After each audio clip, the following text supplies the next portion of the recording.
remember when I couldn't cry in front of people? Oh, it was so much better. The good old days. I just, this has nothing to do with anything that I actually had stuff planned today. You know, I'd called Ryan and asked Ryan to be here today for Aaron, and I got stuff up here. We're going to do communion later, and I got a hammer and some nails up here. We'll see what happens. But this has nothing to do with any of that. I love this church. One of the greatest failures of my life is trying to destroy it. I'm so glad I failed. I really tried to push you people away. And some of you, I was successful at it. Even you guys left, and thank God you gave me another chance and came back. Others haven't. But others have joined us. They don't know the stupid stuff I used to say all of a year ago. Well, 2 years ago now. Last year on this time, I kind of found out what I was doing wrong. I always heard people would say things like, getting cancer was one of the greatest things that ever happened to me. And how can you say that? But I tell you, getting sick last year, getting COVID, going through long COVID was one of the greatest things that ever happened to me. Because through all that, I had no choice but to turn back to my faith. Took a little bit of a spanking. Took a little bit of well, you know, you've been outside of my will for quite a little while now, talking about some things you should have been talking about. And I said, okay, I'm done. You know, Pastor Ed, I went that one day, and probably around this time last year, and I went and I sat in his office for 4 hours and just cried and cried and cried. I did that interview with, William Paul Young. He told the story about the guy finding the tomato in the horse crap. Pastor Ed told me about a time when he said, you know what, I'm done doing stuff. And he stopped doing everything. He didn't call anybody. He didn't ask to do anything. He would put a little plate on his desk. And every time his phone rang, he wrote it down and put it on the plate. And so, literally for a year now, I haven't done anything. I'm not volunteering anywhere. I'm not serving on any committees. I'm not working for anybody else other than the church. I'm not doing anything. It feels weird because all of my life I've been busy. In many ways I've had a job since I was 6 because my grandma ran the daycare center and her license was up until 5 years old, and we lived next door, and so the deal was we could go there after school, but we had to work. We weren't kids at the daycare center. And so at 6 years old, I was picking up toys, I was feeding bottles, I wasn't changing diapers yet, that would come a few years later, but I was working. And then we lived by Borman's farm, right? It was right by Steve's house. I lived in the neighborhood behind Borman's farm. So we were 9 and 10 years old, we worked every summer. We would go to Borman's farm and we'd pick strawberries. He paid us $1 a quart and sold them for $4.50 a quart. Mean old man Borman. When you pick beans, he paid by the pound. So he'd just put a little bit of rocks in the thing there to add some weight to it. But I've always been doing stuff. As soon as I was old enough, I got a work permit and had a job. I've always been trying to excel. I've always been trying to build. I've always been trying to do. So for this last year, I haven't done anything. Some days I come out here, I take the kids to school, I come here and I sit at my desk. Why am I here? There's nothing to do. And then, next thing you know, Karen shows me the post about Aaron from the blotter. And I said I should call him, as I mentioned earlier. I said, nope, that would be doing something. I'm not doing anything. I can't do anything. I can't build a church, and lo and behold, I found out I can't destroy a church. God's going to build it, and God's going to stop me from destroying it. I can't save anybody. I can't help anybody. I can't build anything. All I can do is get me out of the way and let him move. So Aaron finally calls me.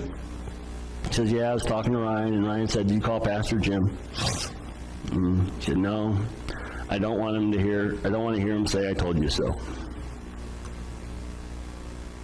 Which is something I would say, just not at this time. I told him, a few years from now when everything's better and your life sticks together, then I'm going to bust your balls. But for now, we're just helping. And then I got another phone call. And then things are starting where I'm not doing it. I'm not trying to help people. The Lord's bringing people to me that need help. And I'm not helping them. I'm just sitting in a chair, letting God work. Because anything I say is all me. I don't need any glory. I don't want glory. There was a time in my life where I wanted the glory. I wanted to be the famous pastor. I wanted everybody to know who I was. I don't want it anymore.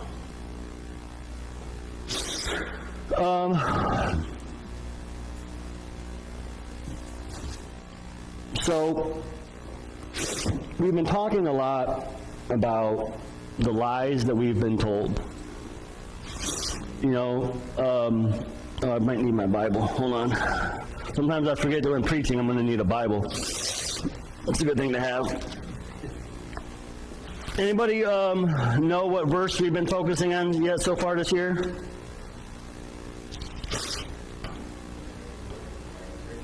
Why are you searching? Luke 2:49. Little 12-year-old Jesus. He's been lost, mom and dad. I still just find it hilarious. You give birth to the Son of God and then you lose him. Man. And they find him in the temple and he says, why are you looking for me? Did you not know that I must be in my Father's house? We spend all of our time looking for answers. We spend all of our time looking for God. We spend all of our time looking for stuff, not realizing that we already have everything we need. He was always in his temple. We are his temple. There was never a time when God wasn't in you. No matter where you were, no matter what you were doing, Christ was always in you. And this is why Paul says in Galatians, when God revealed himself in me. I didn't know he was there until he revealed. He didn't say he put Christ in me. Some of our translations have changed it because of our theology to say he revealed him to me. But in the original Greek it reads, revealed Christ in me. The mystery been hidden from ages and past generations is that Christ is in all. Christ is in you, the hope of glory. But because of the world and because of the things that go on in the world, we're told a different story. We're told a story that is, you don't deserve to have Christ in you. You're not good enough to have him in you. You're not good enough to be saved. You're not good enough. And we tell ourselves a story. And I've been talking about these stories for a long time. And this isn't a story about how I'm finally get to prove to you all that I'm right. Please don't take it that way. I'm done trying to do that. But as God uses all things for good, Aaron coming to me this week, we're able to make something good out of it.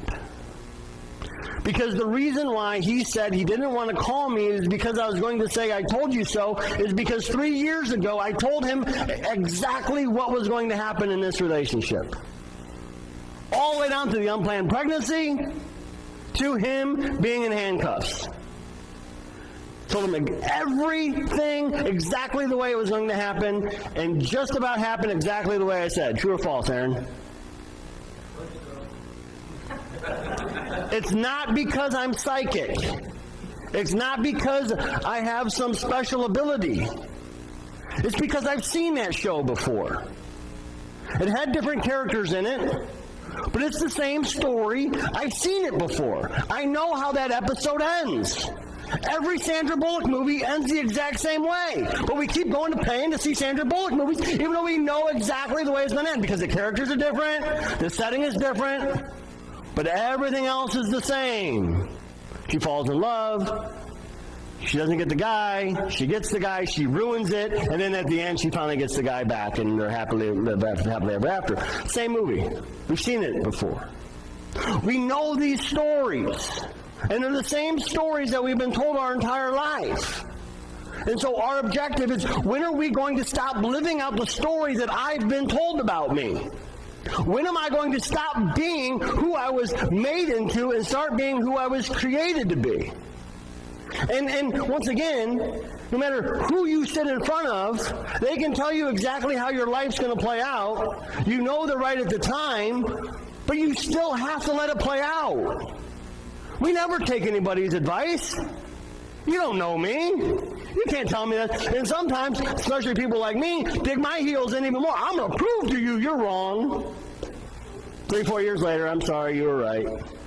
I've had to do it numerous times in my life.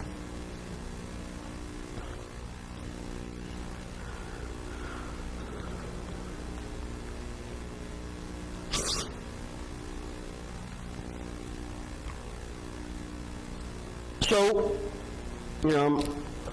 Aaron, you don't have to come up here anymore, but I'm going to talk about you if you don't mind.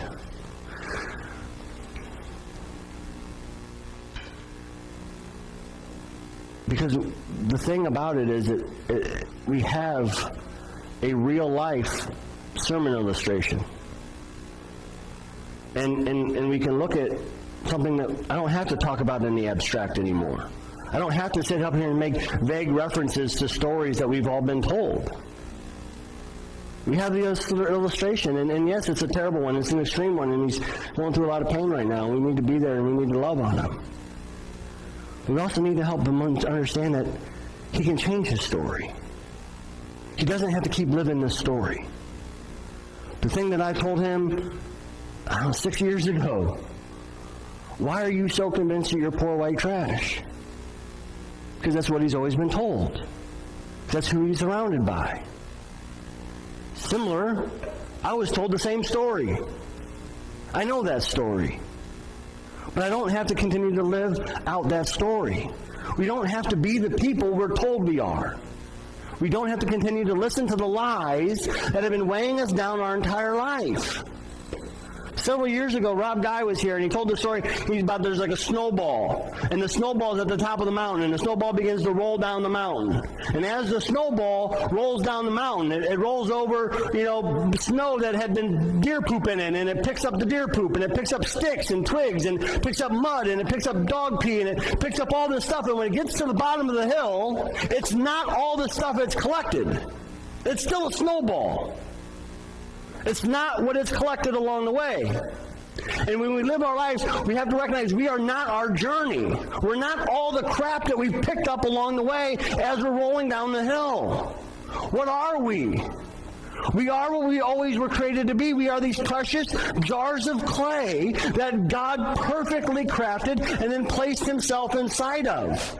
And then he birthed us into the world, and then the whole time we've been alive, we've been collecting all of this garbage, thinking that that's who we are.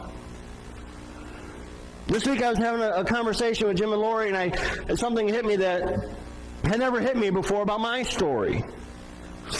Because I tell my story that sometimes we make bad choices because when we come to the fork in the road, we don't see the right choice. There isn't a right choice that we can see. Both avenues are bad avenues. I'm talking about this extreme a lot. But mine was, everybody in my life was drunk, and they were happy. Besides my grandma, I knew one person who was sober growing up, and he was extremely angry and extremely miserable. So when I was 14 years old and I came to that fork in the road, and my decision were be really angry and miserable or be drunk. options are there? Now, once again, now I've grown up and I've recognized that there were other avenues that I could have taken, but nobody was showing me those avenues. And as a 14-year-old, I only know what I've been shown. I don't know that I can take the road less traveled. I hadn't met Robert Frost at that point in time, to get the reference. All I knew was be angry and miserable or be drunk. So at 14 years old, I started smoking weed every day. And then I started drinking not long after. And I was really happy. It was a lot of fun. And then I would meet other sober people, and they were miserable. But then I met a girl named Jessica. Don't let her fool you, she wasn't sober. That girl liked to party back then. But she started bringing me to church with her. And I met her family. Not Ed and Dort. Most of you. Most of you were here back then. And I would hear Ryan's story. And I would recognize, man, that guy's not angry and miserable. Man, that guy's really happy to be sober. I would hear Karen's story. I would hear Rick's story. I met the Flemings and the Indecas. They were pretty happy people. They don't drink. Everybody in their family that drinks is miserable, and the people in their family that don't drink are really happy. The exact opposite of my family. And I started recognizing, wait, there's a different way to live life. I don't have to take one of the two paths that I'd been shown. There is a different path. There is a different story that I can begin to live my life out of. But in order for me to live that story, I had to strip away the lies. I had to strip away the lies that I'm just poor white trash. I had to strip away the lies that I'm not stupid enough to do anything with my life besides cook at a restaurant. I had to strip away the lies that said I don't deserve to be sober. That I deserve to just be drunk and angry and miserable when I'm not. I had to strip those lies out of my life because they weren't true. And guess what? I'm not the only person in this room that's been lied to. Maybe not to the extremes that what Aaron's going through or some of the stuff I'm talking about. But we've all been lied to. We all asked the girl out and she said no. And then we were lied to, said, you're not good enough to get that girl. We've all been, and I'm not trying to, gender stereotype here, but we were all the girl that wanted the guy to ask us to prom, and we didn't get asked to prom. I'm not pretty enough to be asked to prom. We were the ones who our moms said things to us that she shouldn't have said, or you're not smart enough. You better marry a rich man because you're never going to do anything on your own. We've all had these lies. We went out for the football team and we didn't make it. I went out for quarterback and they made me a tight end. Don't you realize I'm Tom Brady? And you're trying to make me play tight end? I quit. Because I was told I wasn't good enough. So I believed it. So did you. And then as those lies accumulated, as you collected those things, as you rolled down the hill, you began to believe them more and more, that you weren't the snowball, you were all the stuff that the snowball collected.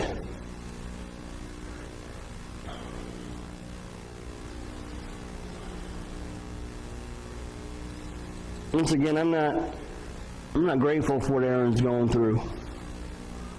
My heart breaks for him. He's my brother. I love him. When he hurts, I hurt. He's sitting in my office talking about how he can't see his daughter. I can't even imagine not being able to see my kids. Telling me some of the thoughts that are running through his brain. I get it. I'd be thinking the same thing too. But praise be to God. He's gotten to the point in the story where he's recognized there's a different road. He sees it now. I don't have to keep making this way or this way. I can make a whole new way. I'm not my story. I'm not the lies that I've been told. And praise be to God that he went to people like Ryan and came to people like me. He didn't go back to what he knows. He didn't just give up and say, yep, I guess this is just who I am. And then he go out and score and throw away everything I've built these last 6 years. He didn't do that thing. Because Christ in him didn't let him. Christ said, I'm not letting you go again. I got you. I've revealed myself in you. I'm not letting you go. Put it on his heart to make the phone calls he needed to make. Where are we at in this journey? This is his specific story, but it's all of our stories. Once again, we're all living a different version of the Sandra Bullock movie. We're all living a different version of the episode that we just saw play out in Aaron's life.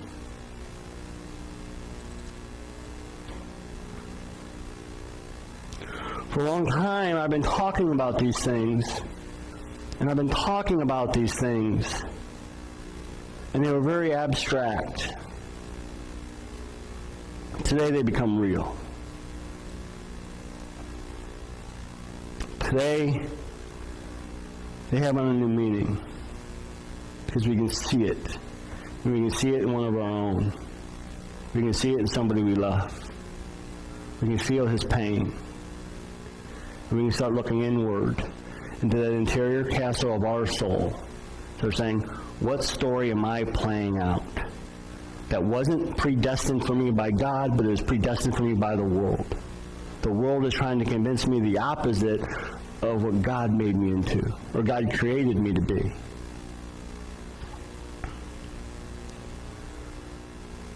So a long time ago, I was told faith without action is dead. Anybody ever heard that line before? So today we're going to have some action. We're going to take a step. Up here is sheets of paper, nails, and a cross. We're going to line up. You're going to come up here, and on that piece of paper, you're going to write down the lie. Whatever your lie is. It can be specific, or it can be general. I belong, or I don't belong. I'm not good enough. I'm stupid. I'm poor. I'm weak. Or it can be very specific. And you're going to fold it over, you grab the hammer, you're going to grab the nail, and you're going to nail it to the cross. The big nails, don't got to put them in all the way. But today is the day that lie dies. Unfortunately and fortunately, we're going to get to do this over and over and over again because there isn't just one lie. But today we're going to take that step. We're going to write it down. I don't belong. And we're going to kill it. Because when Aaron's coming to me, and he says, there's times I just want to die. And I said, well, good, because we're going to kill you. We killed him. We're going to continue to work on killing him.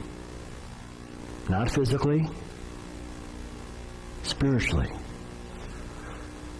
He brought up a verse, and he asked me about it, and it's Ephesians 1. And Paul says, for me to live is Christ, but for me to die is gain. And one of the ways in which that's commonly taught, which isn't the way I have normally taught it, because I don't normally teach verses the way that it's commonly taught, but the way that that's commonly taught is for me to die is to gain because I go to heaven. But for me to live is to suffer, because life is all about suffering. And so I just need to suffer as Christ suffered, and that's what life is. But if I died, then I would gain everything, because Christianity is all about dying. Right? So once again, it's never been the way I taught that verse. Well, at one point it might have been the way, but it hasn't been that way for a long time. What does that verse mean? For me to die is gain, because for my flesh to die, for the old version of me to die, is to gain, because now the new version gets to live, which is Christ. And so today we're going to take the old you, and we're going to nail it to the cross. We're going to die. A little piece of us, a little lie is going to die so we can then further live Christ. For me to live is Christ. For me to die is gain. What I'm saying is that cross is the very first thing I built It's lasted this long and took 5 minutes and you all broke it.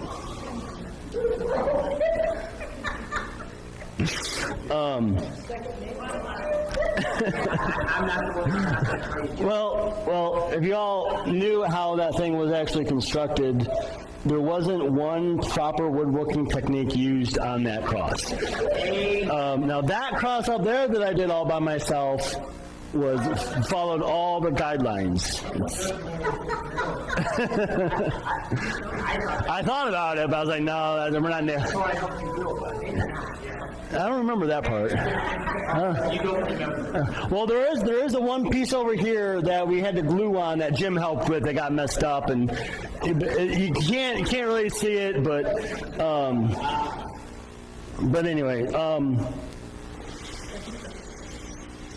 Oh man, I was going to say something.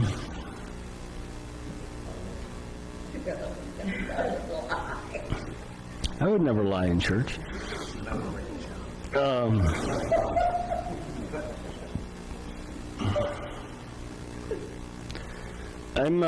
like I said, we think about days like today, and the word is repent. And as we've talked about many times, repent literally means to change your mind. We have to change our minds. We have to change the way we think about ourselves. The law is summed up in one word, and love your neighbor as yourself. And the word is yourself. I can't think about you differently if I keep thinking the same old stuff about me. I will never love you if I don't truly love me. I will never not see you as a piece of garbage until I stop seeing me as a piece of garbage. I will never believe you deserve. I will never believe you belong. I'll never believe you're good enough until I start thinking those things about me. Talked about this. I've been talking about it for years and years and years, last few weeks. 4th degree of beloved. It's when I love myself for God's sake. Then I can see you and I can love you the same way God loves me, which is the same way He loves you. He doesn't love any of us any differently, regardless of our sobriety status, regardless of our faith tradition, regardless of where we live on an imaginary line on a map. None of it changes His mind about us. The cross says so. He went to the cross. We talk about this all the time. We spit on Him. We beat Him. We mocked Him. Pontius Pilate comes out and says, I find no fault in Him. I'm going to release Him. And they say, and we said, no. Give us Barabbas. Crucify Him. Pontius Pilate, there's no fault in Him. We don't care. Kill Him. And then we mocked Him, spit on Him, whipped Him, put a crown of thorns on His head, and then we nailed Him to the cross. 3 days later, He comes back and says, I still haven't changed my mind about you. When are we going to change our minds about us? When we were born, we knew exactly who we were. Aaron wasn't who he thinks he is today when he was born. People lied to him, made him believe he was something that he wasn't. He needs to change his mind about him because God has never changed His mind about him. He's never changed His mind about any of you, regardless of where you were at or what you were doing. And that's what we're doing today by nailing it to the cross. We are supposed to be healed. We're supposed to live free of the burdens of this life. Remember the epiphany I had a few weeks ago. Jesus Christ didn't die on the sin to forgive us, die on the cross to forgive us of our sins. Jesus died on the cross to heal us of our wounds. The sin makes it my fault. It's not my fault. I was wounded. I was hurt. All those millions of little paper cuts that we've been talking about, none of them were my fault. I need to be healed, not forgiven, because I'm broken, because the world broke me. And it's time we find our healing. It's time we take our wounds and our brokenness and we nail it to the cross.